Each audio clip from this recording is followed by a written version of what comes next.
السلام علیکم ورحمۃ اللہ وبرکاتہ۔ آج کا ہمارا موضوع جیسے کہ میں نے عرض کر دیا تھا، جہاد فی سبیل اللہ، اللہ کی راہ میں جہاد کرنا۔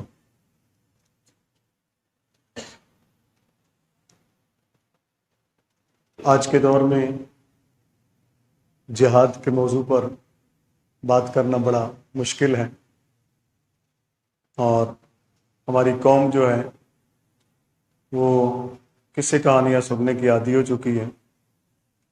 جو جہاد ہے چونکہ یہ تھوڑا سا مشکل بھی ہے ہر زاویہ نگاہ سے، تو اس مضمون کو تھوڑا سا خشک سمجھا جاتا ہے۔ لوگ سمجھتے ہیں کہ جی یہ کیا شروع کر دیا ہے، لیکن جس کے دل میں ایمان ہوتا ہے تو یقیناً اس کے دل میں جذبہ جہاد بھی موجود ہوتا ہے۔ ایمان اور جہاد لازم و ملزوم ہے۔ جہاد اسلام کا حصہ ہے اور اسلامی فرائض میں سے ایک اہم ترین فریضہ ہے۔ جس طرح ہم من حیث القوم دیگر فرائض سے غافل ہیں، اسی طرح جہاد سے بھی ہم غافل ہیں۔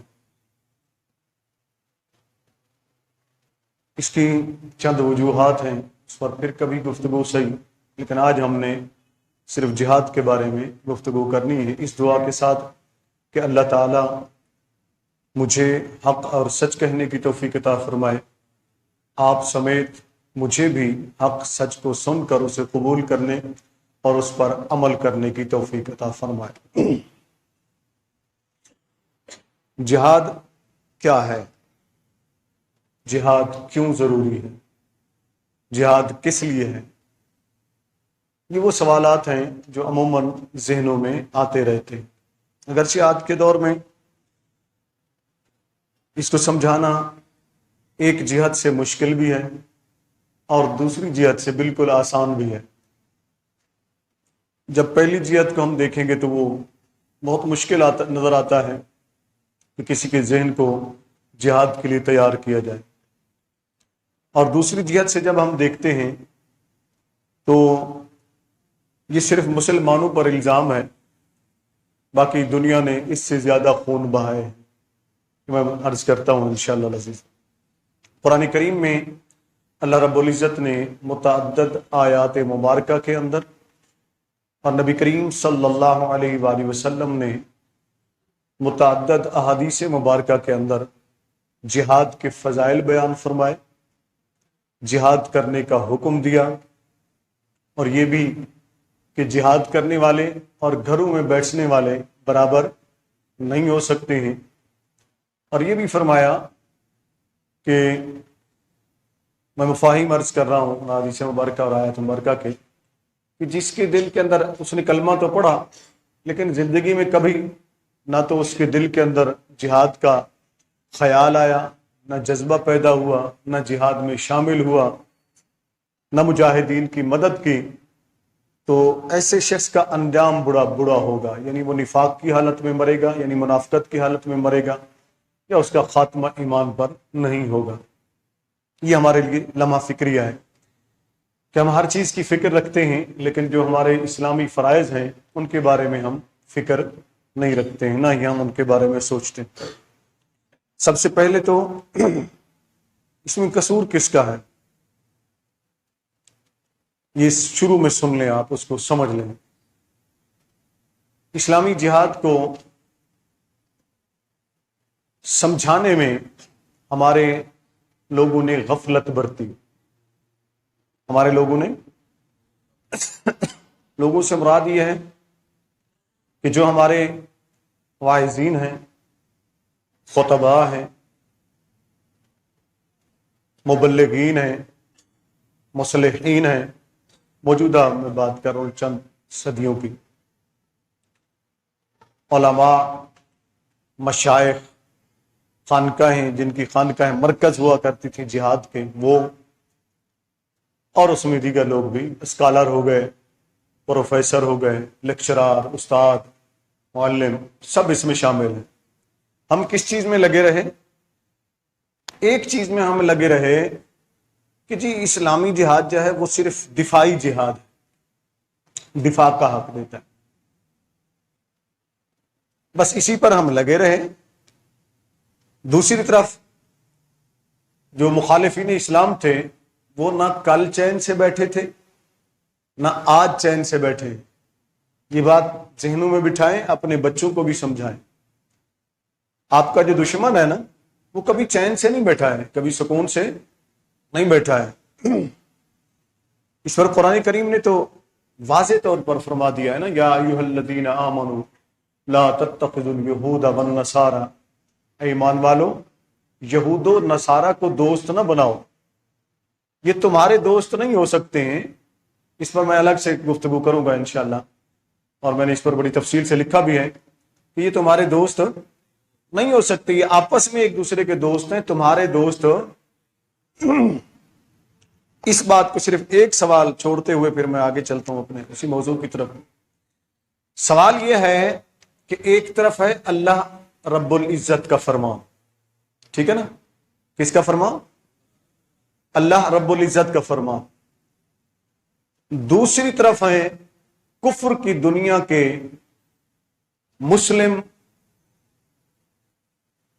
غلام حکمراں، میں اور کوئی لفظ ایسا نہیں کہتا ہوں، مسلم دنیا کے غلام حکمراں جو کفر کی دنیا کے غلام ہیں۔ اس وقت اسلامی 57 ممالک ہیں۔ میں یہ بات بڑے چیلنج سے بھی کہہ رہا ہوں، وثوق سے بھی کہہ رہا ہوں، کوئی ایک ملک مجھے بتا دے جس کا حاکم صرف مسلمانوں کا حاکم، جو حکومت صرف اللہ کی رضا کے لیے کر رہا۔ سب ڈرامے ہیں، اور تقریباً سارے حکمران جو ہے یہ یہود و نصارہ کی غلامی میں ہیں، انہی کے اشاروں پر چلتے ہیں۔ یہ بات میں نے اس لیے کی کہ آپ تھوڑا سا اس بات کو سمجھے کہ ایک طرف ہے اللہ عز و جل کا فرمان، ٹھیک ہے نا جی، دوسری طرف ہمارے ان رہنماؤں کا، اسکالرز کا، ہمارے میڈیا کا شور ہے کہ جی ہندو سے بھی دوستی کر لو، یہودیوں سے بھی دوستی کر لو، عیسائیوں سے بھی دوستی کر لو، فلانے سے بھی دوستی کر لو۔ وہ دوستی ایک الگ بات ہے، ان کے حقوق معاہدات وہ ایک الگ چیز ہے، وہ اس پر بھی میں عرض کرتا ہوں، اسلام اس کا مخالف نہیں ہے۔ لیکن جس دوستی کی تم بات کر رہے ہو نا، اللہ تعالیٰ فرما رہا ہے کبھی ان پر بھروسہ مت کرنا، یہ کبھی تمہارے خیر خواہ نہیں ہو سکتے، کبھی تمہارے خیر خواہ نہیں ہو سکتے، کبھی تمہارے دوست نہیں ہو سکتے۔ اس کی وجوہات ہیں، وہ پھر میں عرض کروں گا۔ اب فیصلہ یہ کرنا ہے کہ ہم اللہ کا حکم مانیں یا ان غلام حکمرانوں، غلام میڈیا، غلام اسکالرز، غلام جو جدید پروفیسرز، ہم ان کی بات مانیں یا اللہ کی بات مانیں؟ بولے تو صحیح نہیں۔ اللہ کی بات حق ہے، سچ ہے، اور پھر اس کا نتیجہ بھی ہم بھگتتے ہیں، ٹھیک ہے، نتیجہ بھی اس کا ہم بھگتتے ہیں۔ چھوٹی سی مثال میں آپ کو دے دیتا ہوں۔ مثال کے طور پر چلیں ہم اسی کے لے لیتے ہیں نا، ہمارا پاکستان ہے، 76 سال ہو گئے نا اس کو آزاد ہوئے، کتنے؟ اور چائنا کب آزاد ہوا؟ ہمارے بعد ہوا ہے نا، ہمارے بعد ہوا ہے، ٹھیک ہے نا جی۔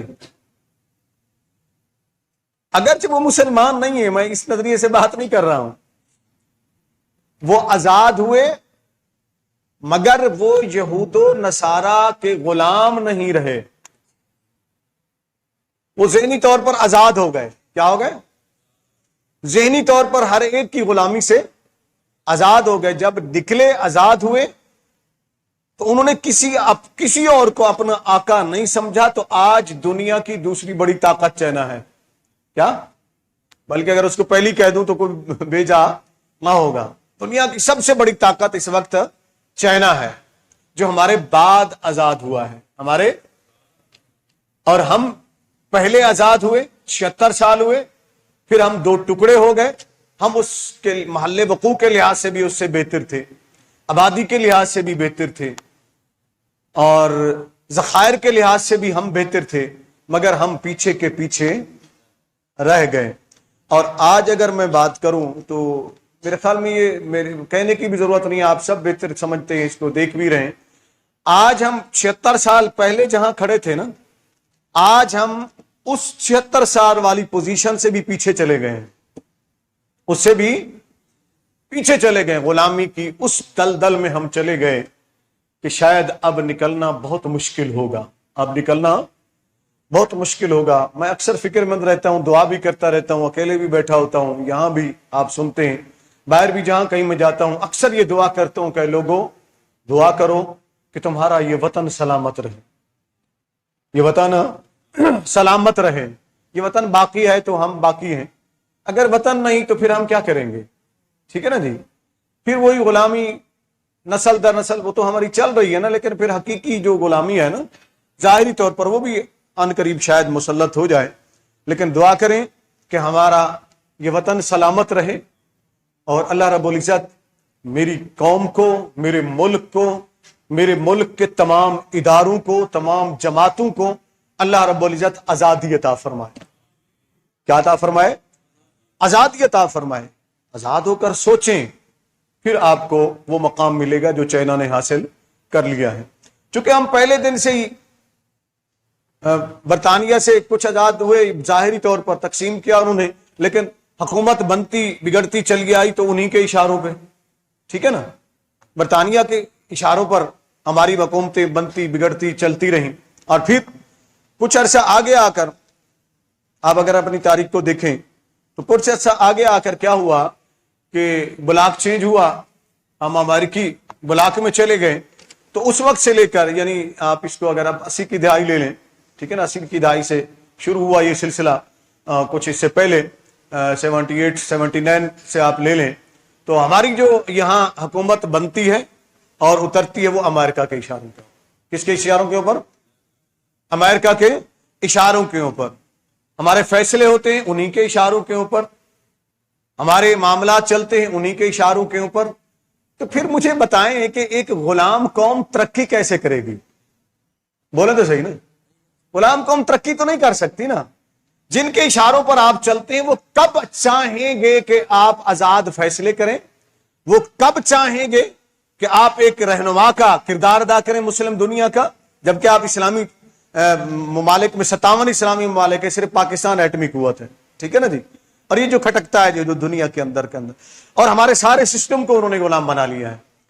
اب 13 سال تک مکہ المکرمہ کی زندگی ہم نبی کریم صلی اللہ علیہ وسلم کے لیے، ہم جہاد کی طرف آتے ہیں، وہ یہود و نصارہ، وہ پھر موضوع ہم الگ سے انشاءاللہ اس پر بیان کریں گے، ٹھیک ہے نا جی۔ 13 سال مکہ المکرمہ میں نبی کریم صلی اللہ علیہ وسلم نے زندگی گزاری۔ اب جہاد کو بدنام کیسے کیا گیا؟ ان لوگوں نے جو ہمارے آقا بنے ہوئے ہیں، کچھ لوگوں کے، ہمارے سے مراد یہ لفظ ذہن میں رکھیے گا، ہمارے سے مراد سب مسلمانوں کے نہیں، یعنی ہمارے جو حکمران ہیں، جو اوپر کے طبقات ہیں، جو ان کے اصل آقا بنے ہوئے ہیں، انہوں نے اسلام کے ہر شعبے کو بدنام کرنے کی کوشش کی۔ ان میں ایک جہاد بھی ہے۔ کیا ہے؟ جہاد بھی ہے۔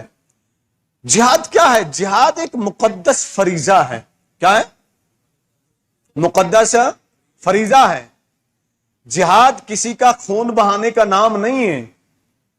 اس کو بدنام کیا گیا نا کہ جہاد کو دہشت گردی سے جوڑ دیا گیا، نہ جہاد کا دہشت گردی سے کوئی تعلق نہیں ہے۔ جہاد تو دہشت گردی کا مخالف ہے۔ جہاد تو کہتے ہی سے ہیں کہ دہشت گردی کرنے والوں سے مقابلہ کرو، یہ جہاد کہلاتا ہے۔ کیا ہے؟ یہ ظلم کرنے والوں سے مقابلہ کرو، یہ جہاد کہلاتا ہے۔ تمہارے جو حقوق چھین لیں، ان سے اپنے حقوق لینے کے لیے کھڑے ہو جاؤ، ڈٹ جاؤ، اسے جہاد کہا جاتا ہے۔ جو لوگوں کو غلام بنا لیتے ہیں، اس غلامی سے خود بھی نکلو اور ان لوگوں کو بھی نکالو، ان کی نسلوں کو بھی نکالو، اسے جہاد کہا جاتا ہے۔ اسے جہاد کہا جاتا ہے۔ اور ہم نے جہاد کو کیا بنا دیا ہے؟ کسی نے بیان کیا تو بتاتا ہے۔ ہمارے اکثر کچھ تنظیمیں جہاد کا نام لیتی ہیں، لیکن ان کے اکثر مواعظ میں نے سنے ہیں، ان کے ماشاءاللہ بیانات بھی سنے، میں ان کی کتابیں بھی پڑھتا ہوں، ان کے کالم بھی پڑھتا ہوں، دیکھتا ہوں، تو سب کا زور اس چیز کے اوپر جی مار دو، دھاڑ دو، یوں کر دو، وہ کر دو۔ اور بھائی خدا کے بندے، پہلے دنیا کو یہ تو سمجھا دو کہ اسلام کا جہاد ہے کیا۔ اسلامی جہاد کسے کہتے ہیں؟ پھر تمہیں کسی مارنے دھاڑنے کی دعوت نہیں دینی پڑے گی، بلکہ پھر ہر شخص مجاہد بن جائے گا، ہر شخص مجاہد بن جائے گا جب تم اسلام کا فلسفہ جہاد سمجھا دو گے۔ اسلام کا فلسفہ جہاد سمجھا دو گے۔ اسلام کا فلسفہ جہاد سمجھایا نہیں جاتا ہے، اور اگر اسلام کا فلسفہ جہاد ہم نے سمجھایا ہوتا ہمارے اداروں میں، ہماری یونیورسٹیوں میں، اب ہمارے ہاں کیا ہوا ہے؟ یہ صرف پاکستان کی حالت نہیں ہے، تقریباً تمام مسلم ممالک کے نصاب سے جتنے بھی جہاد کی آیات تھی نا، جتنے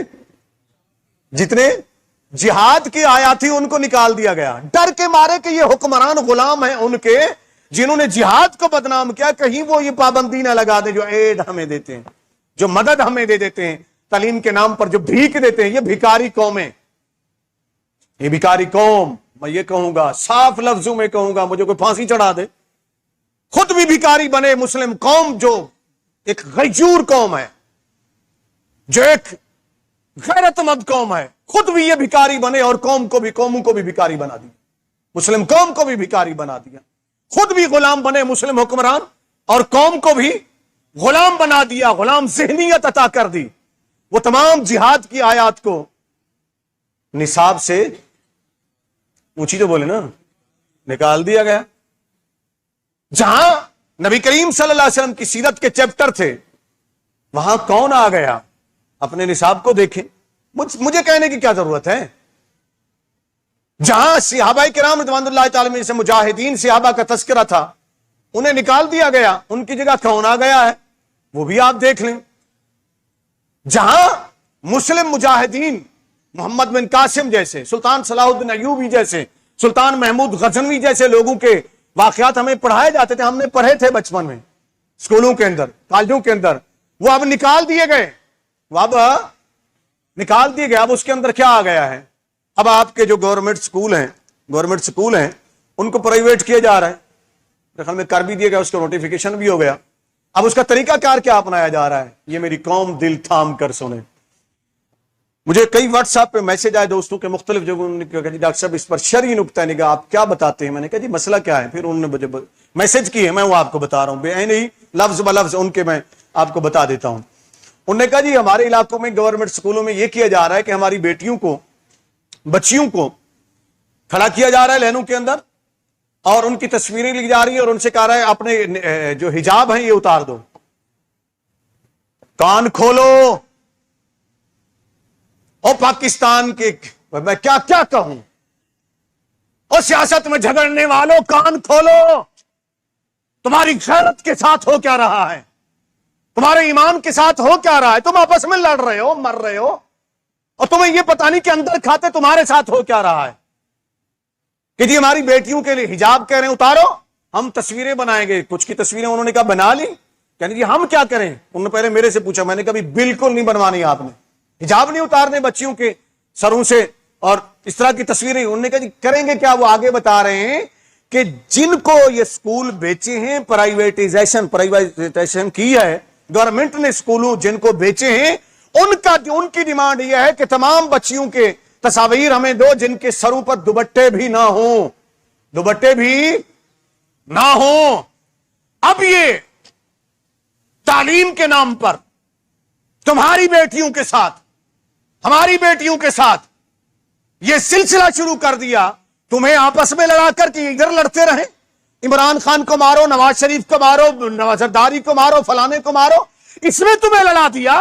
اندر کھاتے کیا ہو رہا ہے؟ یہ قوم آنکھیں کھولے، جاگے، یہ قوم بیدار ہو، یہ قوم کب تک پی ٹی آئی بن کر، نون بن کر، پیپل پارٹی بن کر، دیگر تنظیمیں بن کر پٹتے رہو گے، مار کھاتے رہو گے، برباد ہوتے رہو گے؟